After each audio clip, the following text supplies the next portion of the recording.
Hello neighbors, this is Akipatako39 and welcome to another episode on the channel. Today, we'll be taking a look at Ultra's 1/7 scale Nishikino Maki swimsuit version from the anime series Love Life School Idol Project. Now, Love Life is one of the few anime series that can hold a very special place within my heart. Not only was it one of the few anime series that got me teared up while watching it, it's also one of the few anime series that got me into otaku culture and figure collecting. So, being a big Love Life fan, or hell, I can even say being a big Nishikino Maki fan, I cannot resist getting myself this figure. So does this figure do the character justice? Well, let's find out. Let's start off with the box. Now, the box is kind of the roller coaster ride, honestly. Let's start off the good. Now, the box, instead of using cardboard like they normally do, it is actually made of this solid plastic material.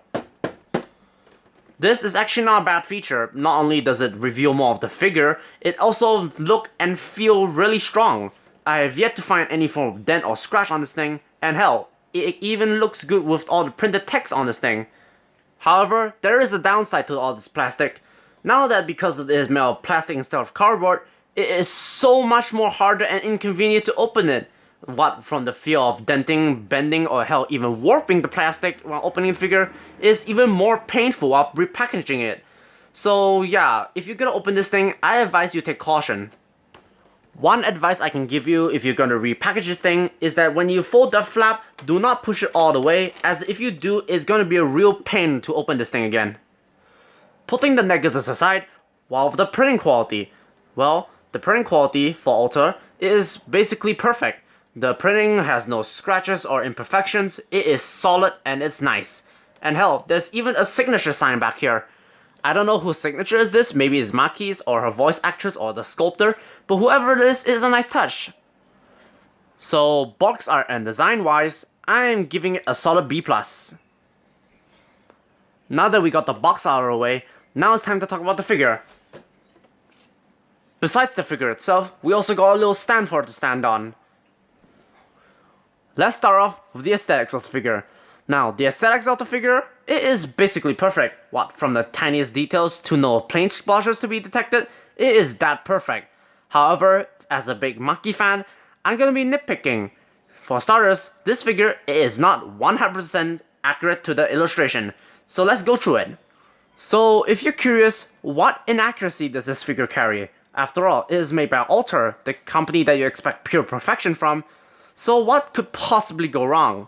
Well, for starters, her torso is raised up a bit too high, her hands are no longer visible from the front camera, and her legs are in the wrong position. However, I can actually accept all of these issues, because sometimes on an illustration to the artwork, it works perfectly fine, but when you actually render into the dimension, it doesn't really work that way. So these issues, I can forgive all of them. However, out of all of the issues, the face I cannot accept. I'm like, come on Alter, you're just one step away from perfection. Why not go the extra mile? Just compare it. The difference is obvious. The illustration just gives her a smile, but in this one, she has a laughing face. I'm like, sure, it looks nice, but why not go that step further? But to be fair, this face actually looks really nice, and hell, I prefer this over the artwork. So, Alter, you win this time. So, aesthetic wise, while the face did really bug me, I'm pretty sure there's one illustration out there with a smiling face that I'm not really aware of. So, for now, I'm just giving it aesthetic wise a normal A. Now it's time to talk about the quality. Now the quality, now that's something. For starters, and for the obvious, the paint application is top notch, the plastic is hard and nice, and hell, even the face detailing is perfect. However, what I did not expect is the feel of this figure. My god. Let me try to elaborate this. Okay, for starters, the paint they use on her clothes and such, no complaints, they're normal. However, the paint they use on her legs and her skin tone and her basically anything that has flesh in it actually feel really nice. I cannot describe the joy touching all of her flesh tone parts. I don't know what they made the paint out of, but whatever it is, it feels really nice. My god, I cannot get my hands off this feeling. So, quality-wise, it is a solid A+. Transformation-wise, I'm giving it a pass. articulation wise, for a scale figure, it is a pass.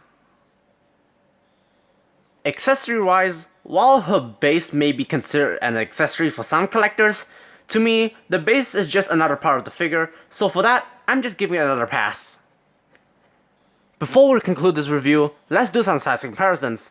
First, here she is right next to the average Figma figure, 1/8 scale Black Rock Shooter figure, and lastly, here she is right next to Max Factory's 1/7 scale Hatsune Miku Heart Hunter version, which is going to be the subject of the next review.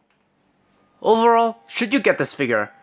Well, despite the flaws, yes. However, I will only recommend this figure if you're a die-hard Monkey fan or just a Love Live fan in general.